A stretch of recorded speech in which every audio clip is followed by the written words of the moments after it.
বাংলায় আরো একটা কথা আছে, বাঘের ঘরে ঘোক। এই ঘোক কি এটা জানেন আপনারা? তাও জানেন না, আমিও কিছুদিন আগে জেনেছি। বাঘের ঘরে ঘোক বহু সাহিত্যে পড়েছি, বহু বাঙালি প্রথিতযশা যারা লেখালেখি করেন তাদের বইতে, তাদের লেখায় পড়েছি। ঘোক কি এটা আমি নিজেও জানতাম না। ঘোকও একটা প্রাণী, যেটার উৎপত্তি মূলত অস্ট্রেলিয়ায়। এটা বিলুপ্ত হয়ে গেছে বর্তমানে, এখন আর পৃথিবীতে পাওয়া যায় না। দেখতে অনেকটা বাঘের মতো, কিন্তু মুখটা হচ্ছে কুকুরের মতো। আর একটা বৈশিষ্ট্য হচ্ছে ঘোকও অস্ট্রেলিয়ার সে ক্যাঙ্গারুর মতো তার বুকের নিচের থলিতে তার বাচ্চা বহন করতেন। খন্দকার দেলোয়ার হোসেন সাহেব ওই দুর্দিনে ওই ঘোগের মতো তার থলিতে বিএনপিকে বহন করেছেন। এক কথা যদি বলি,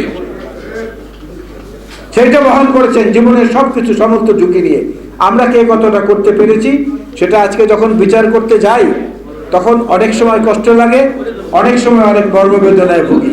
আমি এখানে বসে জয়নুলাবদিন ফারুকের একটি কথার উত্তরে বলছিলাম যে, মিয়া, এই রাজনীতিকে উপলক্ষ করে যত সম্মান পেয়েছি বা যতটুকু সম্মান আল্লাহ রাব্বুল আলামিন দিয়েছেন, এই সম্মানের পাশাপাশি যদি হিসাব করি তাহলে সবার আগে প্রত্যেক নেতার, আমাদের যারা দলের জন্য একাগ্র চিত্তে আজ পর্যন্ত সময় দিয়েছেন, কষ্ট করেছেন, ত্যাগ স্বীকার করেছেন, প্রত্যেকের আগে প্রত্যেকের পরিবারের কাছে গিয়ে ক্ষমা চাওয়া উচিত। বলা উচিত যে আমরা তোমাদের অনেক হক নষ্ট করেছি, আমাদেরকে মাফ করে দিও, আমাদেরকে ক্ষমা করে দিও। কারণ যখন এগুলো দেখি, ওই সময় যাদের কর্মকাণ্ড ছিল বিএনপিকে ধ্বংস করার, তাদের মধ্যে কেউ কেউ আজকের উজ্জ্বল পদপ্রদীপের আলোয় এসেছে, তখন মনে হয় যেন আমার পরিবারের প্রতি আমি অবিচার করেছি, অন্যায় করেছি, তাদের হক নষ্ট করেছি, তাদের কাছে আমার ক্ষমা চাওয়া দরকার। এই পরস্পর বিরোধী উপলব্ধির মধ্য দিয়ে আজকে যে দিনটি আমরা পালন করছি, এই দিনটি শুধু পালনের মধ্য দিয়ে নয়, বাংলাদেশের আজকে বড় দুর্দিন, বড় সংকট।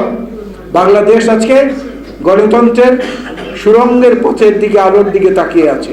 সে আলো দেখাতে পারে একমাত্র বিএনপি, একমাত্র বেগম খালেদা জিয়া, জনাব তারেক রহমান সহ আমরা যারা আছি তারা। এবং সেই অন্ধকারে আমাদেরকে নাবিক হিসাবে পথ দেখাতে পারেন খন্দকার দেলোয়ার হোসেনের। তার আচরণ, তার রাজনৈতিক ত্যাগ তিতিক্ষা এবং তার যে প্রতিজ্ঞা, ধনুর্ভঙ্গপণ, সেটা আমাদেরকে আজকে পথ দেখাতে পারে। তাই আজকের দিনে সবার সঙ্গে কণ্ঠ মিলিয়ে বলতে চাই, আমরা আমাদের উপলব্ধিতে যেন খন্দকার দেলোয়ার হোসেনকে ধারণ করি, যেটা স্মৃতিচারণের চেয়ে গুরুত্বপূর্ণ।